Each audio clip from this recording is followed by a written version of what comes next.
Nem todos os monstros vivem nas sombras das florestas. Alguns se escondem bem mais perto, atrás de portas trancadas, em vielas silenciosas, no coração de bairros que nunca imaginariam carregar o nome do terror. Entre o fim dos anos 80 e início dos 90, um nome começou a ecoar nas madrugadas da zona leste de São Paulo. Um nome que fazia as luzes se apagarem mais cedo e o medo dominar Guaianazes. Hoje, você vai conhecer a história real do homem que ficou conhecido como o Monstro de Guaianazes. Se você é novo por aqui, já deixa o seu like, se inscreva no canal Vozes da Escuridão, ative o sino para não perder nenhuma das nossas investigações e prepare-se para mais uma viagem às profundezas da mente humana. Este é o primeiro passo por entre as sombras de Guaianazes.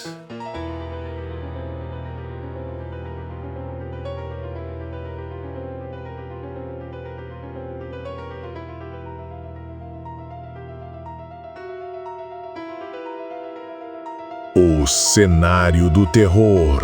Guaianazes em pesadelo. Guaianazes, zona leste de São Paulo. Um bairro que nasceu do esforço de gente simples. Trabalhadores, donas de casa, famílias tentando sobreviver entre o concreto e a poeira.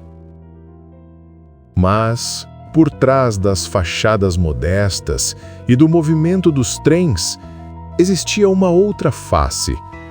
Uma Guaianazes esquecida pelo resto da cidade.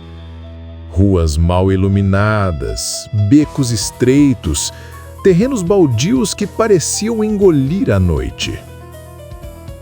Nos anos 80, o bairro enfrentava um crescimento desordenado. Faltava segurança, faltava estrutura e, acima de tudo, faltava atenção. Era o tipo de lugar onde o medo se espalhava rápido e desaparecia junto com o próximo corpo. Os primeiros desaparecimentos não chamaram a atenção da polícia. Gente humilde, moradores de rua, mulheres em situação de vulnerabilidade. Em Guaianazes, o desaparecimento era quase rotina, e o silêncio, o único aliado de quem queria se esconder. Mas, pouco a pouco, o bairro começou a perceber que havia algo errado. As histórias eram sempre parecidas. Uma mulher que saiu para trabalhar e nunca mais voltou. Um jovem visto pela última vez pegando o trem da madrugada. E em cada caso, o mesmo rastro de mistério. Os moradores começaram a trancar em casa. As mães proibiam os filhos de brincar na rua depois do pôr do sol. E cada ruído na madrugada parecia ser o som da morte rondando o bairro. Logo, as notícias começaram a circular entre os becos e vielas.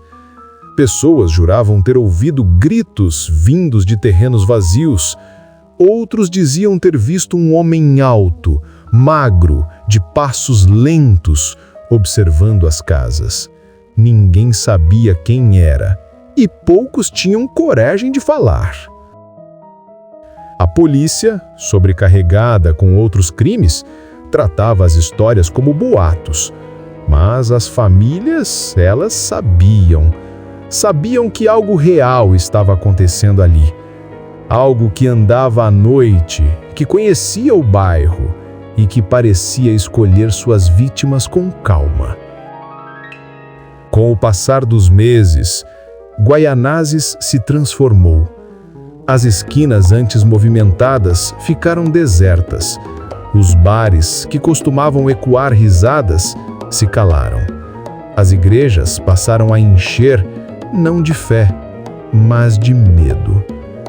Alguns moradores relatavam sonhos estranhos. Outros juravam sentir presenças do lado de fora de suas casas. Sombras que se moviam sem som e olhos observando das frestas das janelas. E foi nesse cenário que o mal decidiu agir. Guaianazes não seria mais o mesmo, e nas próximas semanas, o nome de um homem passaria a ser sussurrado nas madrugadas, o nome de quem em breve ganharia o título de monstro. Os jornais começavam a noticiar corpos encontrados em terrenos baldios. Os repórteres falavam em coincidência, mas quem vivia ali sabia que coincidências não deixavam marcas tão parecidas. A cidade dormia com medo e o terror acabava de acordar. A vida do monstro, o nascimento de um pesadelo. Todo monstro, antes de se tornar o que é, já foi uma criança. E muitas vezes é na infância que o abismo começa a se abrir. O homem que o mundo conheceria como o monstro de Guaianazes nasceu em meio à miséria e à solidão. Filho de uma família marcada por brigas, alcoolismo e silêncio. Cresceu sem ouvir palavras de afeto, apenas o som seco das discussões que ecoavam pelas paredes finas de sua casa. O pai, um homem violento. A mãe, submissa e exausta. Ele, uma criança que aprendeu cedo a se esconder nos cantos, observando o mundo com olhos frios e vazios. O silêncio que criou um abismo. Na escola, era o garoto estranho. Falava pouco, evitava contato e reagia com fúria quando zombavam dele. Alguns professores diziam que havia algo de errado, mas naquela época ninguém se importava com o que chamavam de criança difícil. Em casa, a solidão era companhia constante. Ele passava horas trancado em seu quarto, riscando as paredes, observando insetos, e com o tempo começou a sentir algo diferente. Curiosidade pelo sofrimento. Aos 10 anos, matou o primeiro animal. E quando viu o sangue escorrer, sentiu algo. Algo que ele não conseguiria explicar. Uma mistura de medo e prazer. Adolescência. O nascimento da escuridão. Durante a adolescência, sua mente se tornou um labirinto. O garoto calado virou um jovem agressivo, distante e imprevisível. As brigas com o pai se tornaram diárias, e certa noite ele simplesmente fugiu de casa, deixando para trás apenas o caos que o criou.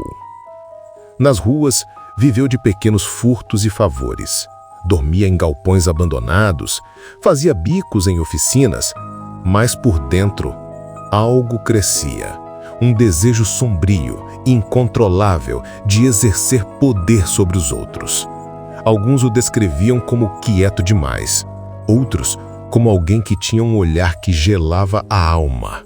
Um olhar que parecia atravessar quem o encarava, como se ele tentasse entender o que havia dentro, para depois destruir. Os primeiros sinais do horror. Com pouco mais de 16 anos, começou a se aproximar de pessoas vulneráveis, principalmente mulheres sozinhas e moradores de rua. Falava com voz calma, oferecia ajuda, mas o que vinha depois era o início de algo que o bairro ainda não sabia nomear. Nessa época, surgiram relatos de agressões violentas em regiões próximas da estação de trem.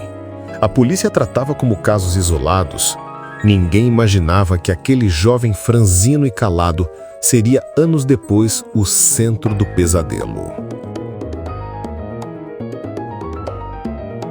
O isolamento total. Ao completar 18 anos, ele já havia se desconectado completamente do mundo. Sem família, sem amigos, sem laços. Passava os dias vagando pelas ruas de Guaianazes, observando as pessoas, estudando seus hábitos, seus medos. Era o início de uma mente que já não distinguia dor de prazer e que via na morte não um fim, mas uma forma de controle. O despertar do monstro. A violência que cresceu dentro dele agora pedia espaço, e Guaianazes seria o palco perfeito. O menino esquecido, o jovem rejeitado, estava prestes a revelar sua verdadeira face. Uma face que se alimentava do medo e encontrava prazer no sofrimento alheio. Naquele momento, nascia o monstro. Se você está gostando do vídeo, peço que se inscreva no canal, deixe o like, comente sobre esse monstro e compartilhe o vídeo com seus amigos para ajudar o nosso trabalho. O início dos crimes, quando a escuridão despertou. Os crimes que marcaram 1952 tiveram um começo rápido e frio. Não havia uma longa escalada invisível. A violência aconteceu em meses. O homem que depois seria preso deixou um rastro de corpos e de vítimas sobreviventes, que mais tarde desenhariam seu perfil aos investigadores. Vítimas identificadas. Nomes, idades e locais. Terezinha Panza, 14 anos, encontrada morta em Diadema, em 26 de fevereiro de 1952. Gertrudes Dunzinger, 29 anos, morta ao voltar do ônibus no distrito de Parelheiros, em 7 de abril de 1952. Era mãe de 3 filhos, de nacionalidade austríaca. Luísa Marlene dos Santos, 11 anos, morta em Itaquaquecetuba, em 18 de junho de 1952. Namiko, ou Namiko Suetinuko, ou Nishigawa em diferentes fontes, 12 anos, morta em 26 de maio de 1952, na região da Fazenda da Juta, Estrada do Sapopembá. Há variações nos registros quanto ao sobrenome. As fontes concordam na idade aproximada e local. Marcília Oliveira de Souza, 18 anos, morta em 21 de julho de 1952, no bairro Parada 15 de Novembro. Maria Nishigawa, 11 anos, morta em 2 de agosto de 1952, em São Bernardo do Campo. Miyoko Okuyama, 14 anos, morta em 21 de agosto de 1952, em Guarulhos. Também existem vítimas sobreviventes, cujos relatos foram cruciais para a captura. Lídia Lisboa da Silva, 43 anos, atacada em janeiro de 1952 na estrada de Poá, conseguiu escapar e depois identificou o agressor. Maria de Lourdes da Silva, 18 anos, atacada em Guarulhos, sobreviveu e fez apontamento de características do agressor. Marina da Silva, atacada em Barueri, 20 de junho de 1952, sobreviveu. Menino JPT, 8 anos, atacado em São Bernardo do Campo em 2 de agosto de 1952 e sobreviveu. Esses nomes são reais. Por trás de cada um havia famílias, rotinas e sonhos interrompidos. Modus operandi. Como os crimes foram cometidos. Abordagem. Benedito abordava vítimas em locais ermos, estradas de terra, caminhos próximos a estações e pontos com pouca iluminação. Em muitos relatos, oferecia-se a ajudar ou simplesmente atacava de surpresa. Método de imobilização. O padrão documentado foi estrangulamento, às vezes com as mãos, outras com uma corda fina que carregava consigo. Marcas de estrangulamento e a ausência das falanges de 2 dedos na mão esquerda de Benedito, perda por acidente de trabalho, foram elementos periciais importantes para ligá-lo às cenas.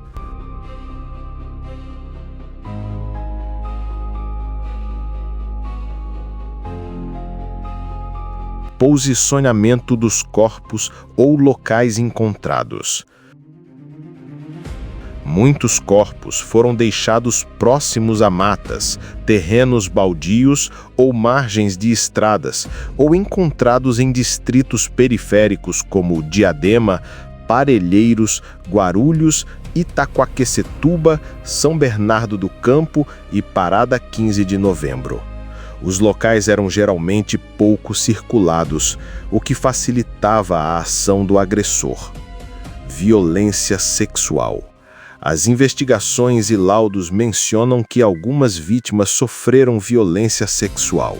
Fontes oficiais indicam que atos sexuais foram forçados em certos casos e que em alguns ataques a violência continuou mesmo após a morte. Por respeito às vítimas, no roteiro temos a obrigação de mencionar esse fato de forma direta, sem cenas gráficas. Assinatura ou documentação do autor. Na casa de Benedito, foram encontradas pastas escolares atribuídas a vítimas, recortes de jornais e uma lista de locais e ataques, provas que ligaram suas ações a diversos crimes. Também havia elementos forenses, marcas de mordida e estrangulamento que permitiram associações entre os casos. Por exemplo, mordidas presentes em algumas vítimas foram confrontadas com a arcada dentária de Benedito. Além disso, a falta de falanges em 2 dedos de sua mão esquerda foi um traço oferecido na comparação das marcas de estrangulamento. Esses detalhes forenses foram decisivos. Reação da polícia e investigação. A polícia inicialmente tratou muitos casos como incidentes isolados. A amplitude dos crimes só ficou clara quando sobreviventes começaram a reconhecer o mesmo agressor em fotografias e quando padrões, mesmo MO, foram comparados por investigadores. A identificação pericial teve destaque. Odontologia forense e análise das marcas de estrangulamento ajudaram a comprovar ligações entre crimes. Por exemplo, mordidas presentes em algumas vítimas foram confrontadas com a arcada dentária de Benedito. Além disso, a falta de falanges em 2 dedos de sua mão esquerda foi um traço oferecido na comparação das marcas de estrangulamento. Esses detalhes forenses foram decisivos.